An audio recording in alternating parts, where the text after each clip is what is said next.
¿cómo están? Bienvenidos a este que es su espacio.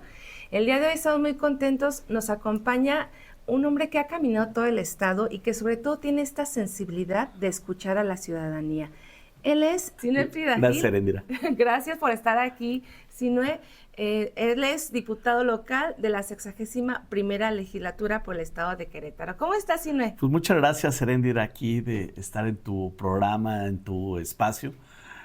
Mucho abona la democracia en que podamos tener espacios alternativos, ¿no? Que ahora ha sido y será, yo creo, una opción de aquí en adelante para todos la ciudadanía, pues, sobre la agenda pública, que yo creo que es lo importante. Lo público, hacerlo más público todavía. Y estos espacios, sin duda, apoyan mucho a la democracia. Muchas gracias, Erendira. No, hombre, con mucho gusto el favor de tu presencia, Sinue.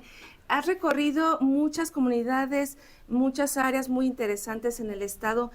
¿Cuál crees tú que sea la principal necesidad que te expone la gente?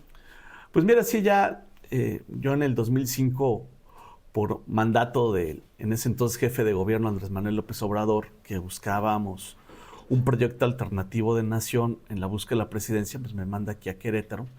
Y bueno, desde casi ya 21 años llevamos aquí y he tenido la oportunidad de recorrer todo el estado. El fin de semana estuvimos en Jalpan, en un foro con maestros. Y la verdad, nuestro estado es un estado que ha cambiado en los últimos 10 años, ¿no? Sí, hace 10 años, ahora la población casi ha aumentado a 1 millón de personas, ¿no? Entonces el Querétaro de hoy, de hace 5 años, de hace 10 o cuando yo llegué, es otro. Claro. Es otro, y por lo consiguiente, pues las problemáticas son otras, ¿no? Las relaciones sociales, económicas, pues también han cambiado. Y fíjate que desde que nos invitó la doctora Claudia Sheinbaum al proyecto, ¿no? Cuando eran las denominadas corcholatas, empezamos a encuestar justamente para ir trabajando en la pre-campaña, en el proceso interno de Morena. Y hasta 2 meses antes de la elección encuestamos. Y le preguntábamos a los ciudadanos cuál era la problemática que vivía. Y bien interesante, porque nunca cambió en ese momento, de 2023 al 2024. El primero, el problema del agua. El segundo, el problema de la inseguridad. El tercero, el tema de la movilidad. Y el cuarto, el tema de la percepción de corrupción. Y fíjate, te voy a comentar un hecho, que es que las campañas te dan el pulso de lo que vive la gente. Ahí en Satélite estuvimos acompañando, me acuerdo, a Chema Tapia entregando los volantes, y yo me acerco con un señor, ¿no?, ya mayor, con un carrito modesto. Le digo, oiga, pues aquí conozca a nuestro candidato. Me dice, no, todos son iguales. No hay una... Negado. Y entonces le dije, pues noté que estaba enojado. Bueno, pues ¿qué le pasa, no? Me dice, mire, lo que pasa, y abre su cofre, ya no estaba la batería. Wow. Me dice, mire, joven, es la segunda batería que me roban. Ya era cliente. Qué lamentable. Y mire, yo ahorita tengo que desembolsar, porque yo mi carro sí lo utilizo para el trabajo, por lo menos 1,500 pesos. Pero ¿sabe qué? Desde hoy tengo que empezar a ahorrar, porque seguramente me van a robar. Entonces, eso es un robo que le hacen a un ciudadano, pero que le pega directamente al bolsillo. Por supuesto. ¿No? Entonces, son de las cosas que a veces en el status quo no se observa, pero en la realidad de los ciudadanos, en lo que el día a día de los ciudadanos, es lo que se vive, ¿no? Entonces, por eso que cuando empezamos a ver las encuestas y volteas a tu realidad y empiezas a aplicar, pues dices, sí, efectivamente, ¿no? Vas a Santa Rosa Jáuregui y hay comunidades que no tienen agua, que no tuvieron agua. Y más en la crisis hídrica del 2024, que fue terrible para el país, ¿no? Donde no hay agua, a escasos 20 kilómetros del centro cívico. Entonces dices, pues efectivamente, las encuestas que mandamos a hacer, pues no mienten.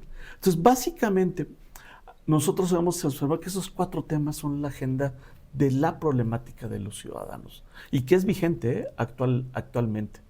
El año pasado, de recordar que el Ejecutivo Estatal propuso al Poder Legislativo una asociación público-privada que tenía que ver con el problema, un proyecto del Batán, del nuevo Batán. Y bueno, ahí también se empezó a observar, porque pusimos justamente hacerlo público, la agenda público, al debate. Y ahí es donde también volvimos a escuchar a la ciudadanía, pero de todo el Estado, que es una problemática real el tema del agua. Pero no solamente la falta del agua, sino del huachicoleo del agua, ¿no? De quién tiene las concesiones del agua, quién administra el agua, ¿no? Entonces, ahí se abrió un debate y yo creo que también el Poder Legislativo tenemos que pronto, en este año, empezar a detonar una propuesta hídrica aquí en el Estado. Ya, afortunadamente, ya hubo una modificación a la Ley de Aguas Nacionales, ¿no? Que debemos de empatar a nivel local, donde le da más atribuciones a los gobiernos estatales y municipales. Entonces, tenemos que hacer una legislación acorde a las necesidades de aquí de Querétaro. Entonces, básicamente, Erendira, son lo que hemos denotado de voz de la ciudadanía, estas 4 problemáticas. Y fíjate qué interesante, Sinue, que al tener este acercamiento directo con la gente que vive su realidad día a día, pensaríamos, hay que llevar tablets, hay que llevar otra cosa, pero no, la gente quiere agua. Fíjate que prioritario, algo tan simple que dirías, bueno, a lo mejor es seguridad lo que les duele, a lo mejor es una escuela, a lo mejor necesitan caminos, pero empezar por lo básico. Y aparte es un derecho fundamental. Claro. Y mira, ¿y cómo te lo explicas? Te decía, en 10 años, la población en Querétaro y sobre todo en la zona metropolitana de Querétaro, crecimos a 1 millón de personas. Así, wow. Ha habido una migración interna de los estados hacia la capital, sí, sobre todo, hacia la zona metropolitana de Querétaro. ¿Y esto qué implica? Pues una demanda de agua y una oferta de agua. Sí. Entonces, el proyecto hídrico del 2007, ¿no? Pues ya no tiene esta capacidad. Justamente este año, ¿no? Concluye ya el pago del acueducto 2, ¿no? Entonces, tenemos que ver una nueva realidad de esta problemática que existe. Y lo concateno también con el tema de la movilidad, ¿no? Fue muy desafortunado, creemos nosotros, porque fue una obra muy costosa, este proyecto de 5 de febrero, ¿no? Que no resolvió, ¿no? El tema de la movilidad, de que estos tramos fueran más cortos, ¿no? Sí, fueron alrededor de 6,000 millones de pesos, ¿no? Casi el kilómetro nos costó 1,000 millones de pesos, ¿no? Y realmente, no lo digo yo, lo dice la ciudadanía, ¿no? Así, no hubo un reflejo en términos del tiempo de la movilidad, ¿no? Y es cosa que nos preocupa y nos ocupa, porque justamente la realidad de la ciudadanía es poder llegar a tiempo, claro, al trabajo, a la escuela. Y si tú te vas de Satélite al centro, pues son tramos de hora y media, hasta 2 horas que hay, ¿no? Antes nos hablaban los capitalinos de estos tramos, ¿no? Y no lo creíamos, ¿no? ¿Cómo te haces 2 horas, no? Pero ahora en Querétaro es una realidad, ¿no? Así, yo creo que este nuevo modelo de movilidad creo que le falta, ¿no? Necesitamos pensar en otro tipo de movilidad, ¿no? Colectiva, porque también estoy consciente, y es un tema que también debemos de empezar a platicar y ver al futuro. El tema del tren que se está construyendo México-Querétaro, sí, va a traer también consigo un tema. Si antes éramos Querétaro y su zona urbana atractiva, ahora va a ser triplemente más atractivo, ¿no?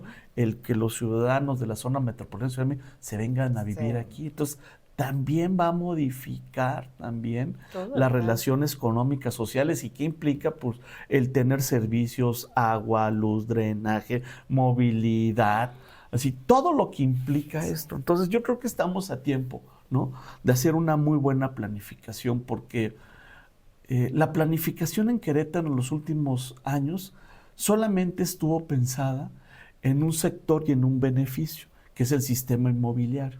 Solamente se ocuparon a hacer nuevas viviendas, hacer nuevos zonas de vivienda, pero tampoco lo que se ocupó es ir planeando estos desarrollos metropolitanos, ¿no? Solamente se les puso el nombre, la zona metropolitana, que compone Querétaro, Corregidora, El Marqués y Huimilpa.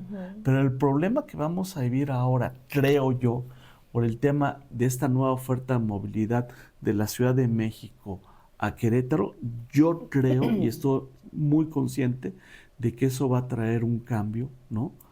Muy de un importante. incremento de la población aquí en la zona metropolitana y todo lo que conlleva, ¿eh? Sí, claro, y una necesidad de movilidad de las personas que ya sea que vengan a hacer compras o de visita, a turistear, no sé, pero el mover tantas personas va a ser un tema mayúsculo y vamos a tener que fortalecer esta parte de la cultura vial. Y por ahí tú traes un tema muy vigente sobre la mesa, que es justamente el del transporte, ¿no? El del transporte mixto. ¿Hiciste algo ahí con los compañeros Sí, fíjate taxistas? que nosotros, fíjate, en estos recorridos que hacemos, ¿qué es el taxi mixto? El taxi mixto se pensó muy recientemente en el gobierno de Calzada, en aquellos vehículos que fueran estas camionetas que son doble cabina y que tienen batea, ¿no? El que puedan movilizar personas y también mercancías. Entonces se pensó, fueron alrededor de más de 400 permisos que se lograron, sobre todo al interior del estado. Pero ¿qué sucedió? Cuando se viene esta reforma de la movilidad y se plantea estos servicios como el Uber, todos los que son por esquema digital de aplicación, meterlos justamente a los que es el transporte público y también cobrarles. Entonces, digamos que se amplió, ¿no?, la recaudación. Pero ¿qué crees? Estos taxis mixtos los dejaron fuera. ¿Sí? Entonces, actualmente son 3 sumas lo que pagan un taxi como el que conocemos y un taxi mixto le cobraban por la anualidad cerca de 10 sumas. Entonces, casi de 8,000 pesos más. Entonces, era una injusticia. Entonces, pudimos platicar con varios concesionarios, varios trabajadores de este servicio mixto, que les podamos ayudar y se equiparara, ¿no?, el tema de los derechos que ellos pagan con esta anualidad y de la revista. Entonces, bueno, hicimos la gestión primeramente con el titular de la agencia de movilidad, Juan Ali, le planteamos, y me decía sí, que efectivamente que se habían quedado fuera y que era un tema de justicia, que él no lo veía mal, ¿no? Yo estaba un poco preocupado, dije, como son recursos de ingresos que capta la agencia, y a veces se ponen medios pesados porque dejan de recaudar, y me dijo, no, le entendió bien la problemática y lo vio como un tema justo. Después lo subimos ya a la comisión, hicimos un dictamen, una iniciativa, lo subimos a la comisión que preside Enrique Correa, y ahí, bueno, desafortunadamente el diputado Enrique Correa pues la calentó como 6 meses, ¿no? Hasta que estuvimos, insiste, que era una necesidad. La subió a la comisión, se votó la comisión para que subiera el pleno, digamos que es la ruta legislativa, y bueno, pudimos platicar con las y los diputados para que aprobaran esta iniciativa, y afortunadamente se aprobó por la mayoría de los 25 diputadas y diputados, y bueno, entró en vigor en enero, y ahora es una justicia a los taxistas del volante mixto, ¿no? Que sobre todo en las localidades es bien importante porque suben sus mercancías a los poblados. Entonces, era reconocer con mucha justicia a estos permisionarios de los taxis mixtos. Ay, padrísimo que avance este tema porque además benefician a muchas familias de manera indirecta. Ahorita que mencionaste esto del diputado Enrique Correa, con esta mesa directiva, Sinue, ¿cómo está la suma de voluntades? ¿Cómo está él? ¿Vamos a echar para adelante? ¿Vamos a descongelar iniciativas, temas? ¿Cómo están trabajando? Fíjate, lo que pasa es que el PAN se quedó muy acostumbrado a tener estas mayorías y estas mayorías ficticias, ¿no? La anterior legislatura tenían 16 votos, ¿no?, afines al PAN, ¿no? Y pueda construir una mayoría calificada sin ningún problema, ¿no? Se quedan muy acostumbradas que en el Poder Legislativo todas las iniciativas, ¿no?, ingresaban y por de facto se votaban, ¿no? O sea, ni siquiera se analizaban, menos se discutían, y era por default votar a favor todas las iniciativas. En el 2024 los ciudadanos decidieron, ¿no?, por a través del voto, pues una alternativa a un nuevo proyecto que es Morena. Nosotros, bueno, y nuestros aliados del PT y Verde Ecologista, pudimos tener el logro de un triunfo de 10 de 15 distritos locales, con lo pudimos obtener una mayoría. Entonces, eso le rompió pues, a lo que estaban acostumbrados, ¿no? Estas mayorías, ¿no? Y previo a nuestro inicio, nuestra legislatura, hacen modificaciones, ¿no? De muy mala leche a la ley orgánica, ¿no? Justamente pues, para tener más o menos controlado la legislatura. ¿Qué implicó esto? Pues en que prácticamente un año en nuestra legislatura estuviéramos sometidos a la burocracia, ¿no? De la legislatura, ¿no? En particular a un espacio que es el secretario de Asuntos Legislativos, que básicamente él determinaba la iniciativa, a quién se le entregaba y los tiempos de trabajo, ¿no? Y bueno, también una crítica al interior, no pudimos ir construyendo estas mayorías. Ya en el último cuatrimestre del año pasado pudimos construir una mayoría con las compañeras y compañeros. Ahora somos 13 de 25 en este bloque de la Cuarta Transformación. Y eso ha permitido ahí pues sacudir y tener un mejor debate a nivel legislativo. Y lo vimos en el presupuesto. Después yo creo que me dicen que de dos décadas, donde te digo que antes el Poder Legislativo lo utilizaban como ventanilla única, como oficina de partes. Llegaban, regresaban y se votaban por default. Con el presupuesto nos llegó por parte del Ejecutivo Estatal y empezamos a analizarlo. Y también es una potestad del Poder Legislativo el votar y resignar los recursos. Y ahí fue lo que hicimos una contrapropuesta, ¿no? Al Poder Ejecutivo y poder tener un presupuesto con un rostro más equitativo. ¿Qué podemos lograr?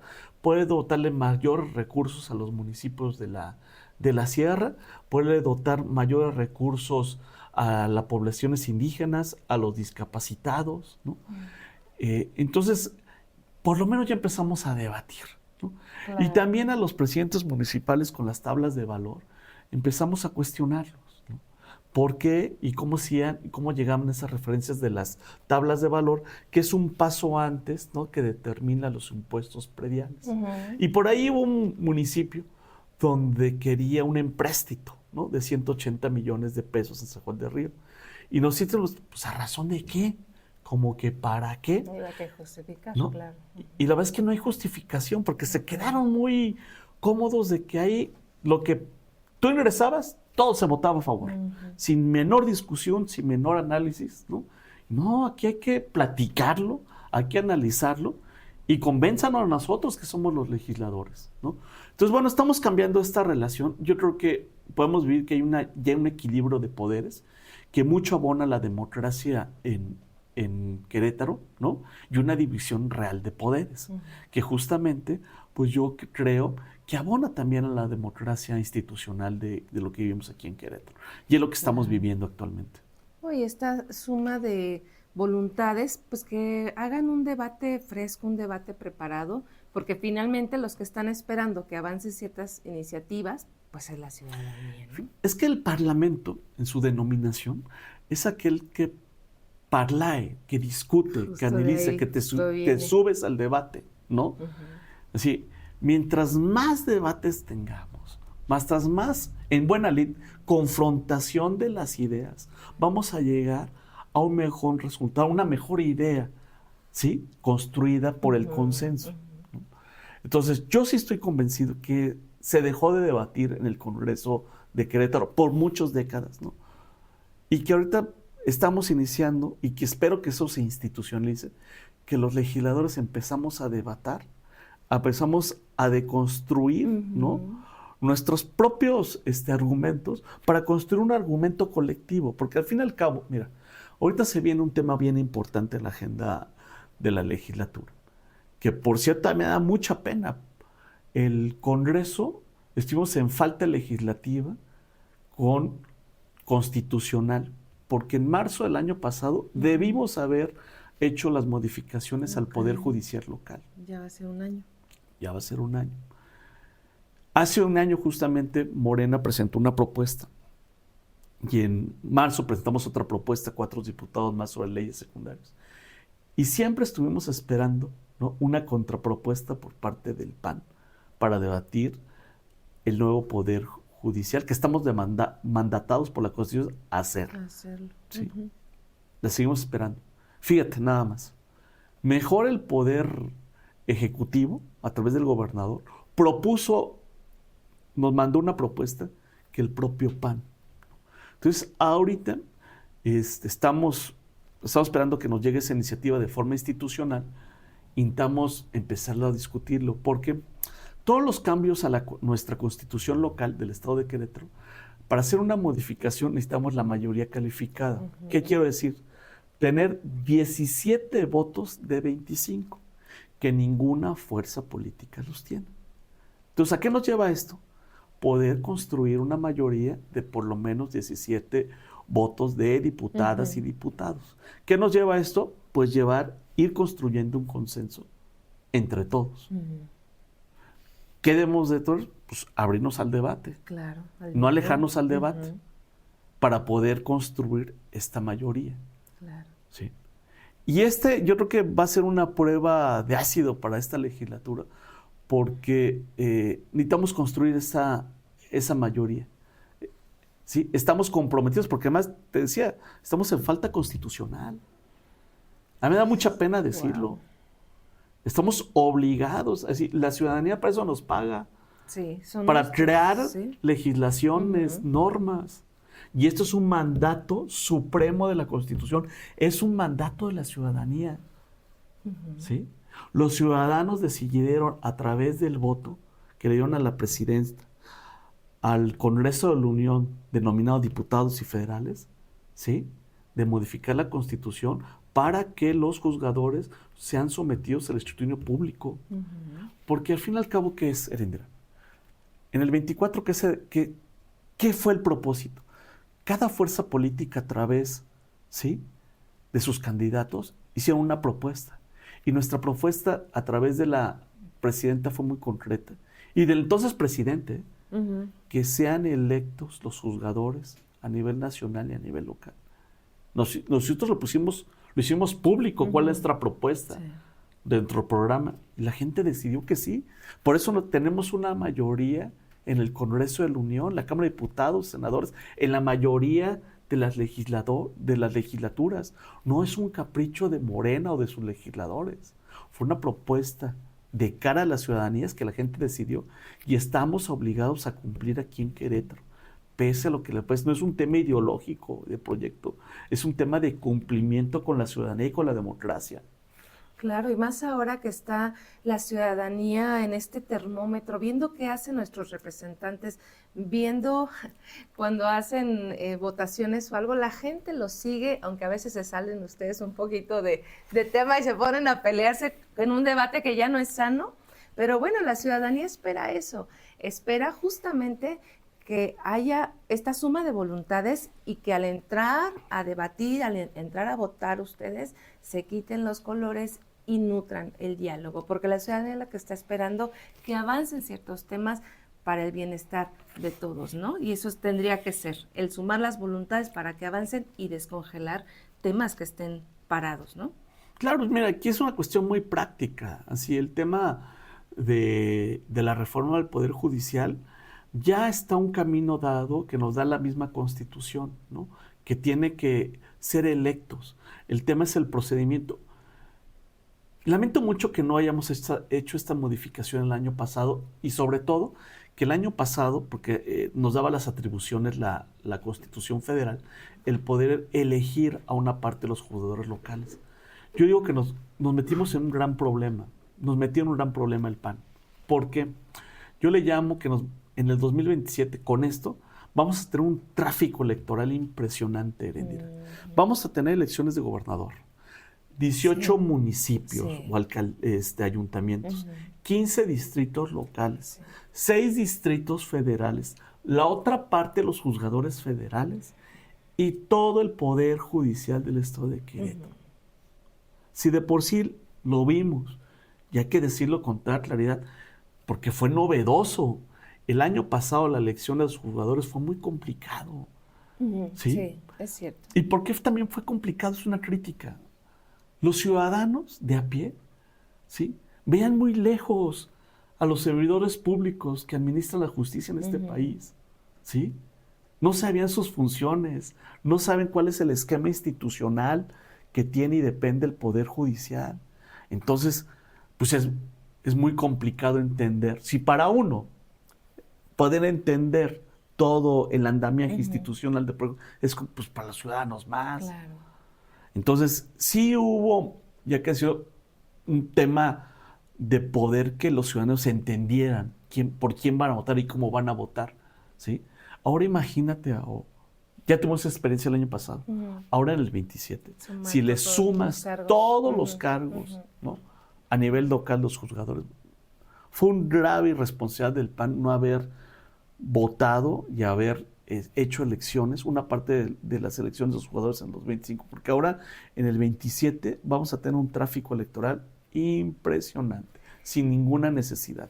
Y ahí el ciudadano es nuestra responsabilidad estar bien enterados, acercarnos, ver de cerca el trabajo legislativo y de cada una de las instancias, cada uno de los poderes, para saber por quién votar y quiénes van a ser nuestros representantes.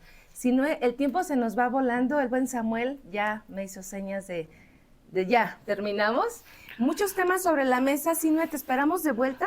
Estoy a las órdenes y decirlo con mucha claridad.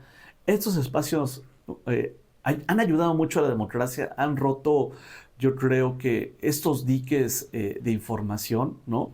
Ahora hay más posibilidades que los ciudadanos se conecten, ¿no? Sí. Y vean otros tipos de espacios. Y la verdad es que yo le reconozco su programa, este espacio. Es muy importante para la democracia, para la vida pública, ¿no? De nuestro país y de nuestro estado, que se conozcan de estos temas. Que tú dices bien, que nos juzguen. Yo no tengo miedo. Claro. Debemos de ser juzgados, porque al fin y al cabo, en algún momento los políticos tenemos aspiraciones, ¿sí? Y son en las elecciones donde nos juzgan los ciudadanos, donde nos sometemos al escrutinio de lo público, pero con nuestras tareas y nuestras acciones sin tanto verbo. Y reconozco este espacio agradecido y en el momento que ustedes quieran estamos de vuelta. Ay, muchas gracias. Muchísimas gracias, diputado. Y gracias a ustedes. Y efectivamente aquí en OK Voz todas las voces son escuchadas. Agradezco mucho el favor de su presencia. Saludos al buen Vic, que vino aquí acompañando parte del equipo del diputado Sinue. Al buen Samuel, muchísimas gracias y que tengan todos ustedes un productivo día.